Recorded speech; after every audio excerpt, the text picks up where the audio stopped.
के हमरा कोइला कोई रतिया संगे बितैला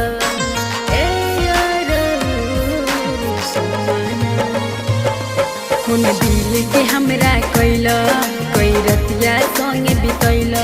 झूठा प्यार तो हमरा से के दूसरा के तू हो गइला कब बुझला नहीं जज्बात हो तोरी दिल हमर कोइले बड़ा घात हो देखा दिल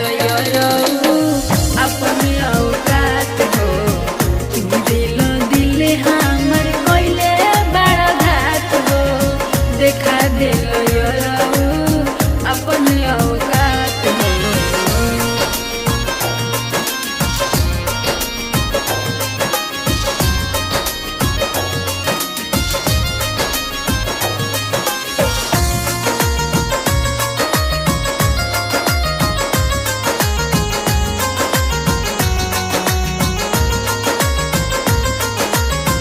कई साल संगे हमरा रखल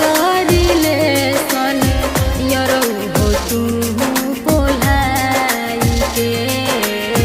कहले तू रहल तो के दुल्हन बनाइब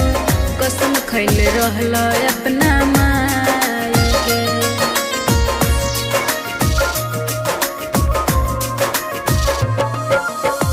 कई साल संगे हमरा रखल रिलेशन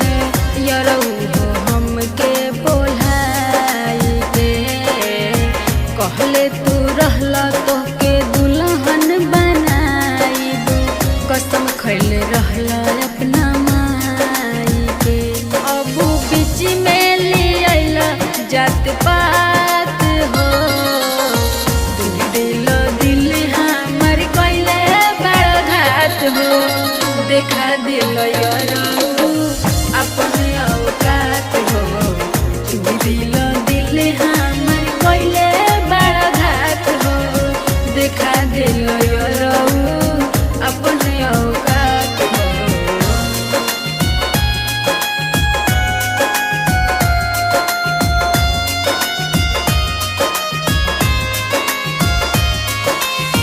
नइखे भरोसा बोलैका के बात पर सुन अशोक राजा हो जान गइनी हम अब तिरिया चरितर लेवेल खाली माजा हो